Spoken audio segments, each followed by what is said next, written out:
लहान मुलं मोड आलेले कडधान्य खात नाहीत, त्यासाठी भन्नाट अशी रेसिपी.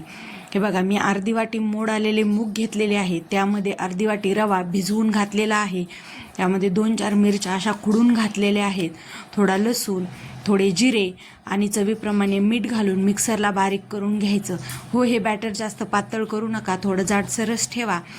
आणि एक तवा गरम करायला ठेवायचा, त्यावर तेल घालून घ्यायचं आणि असे छोटे छोटे पॅनकेक बनवून घ्यायचे.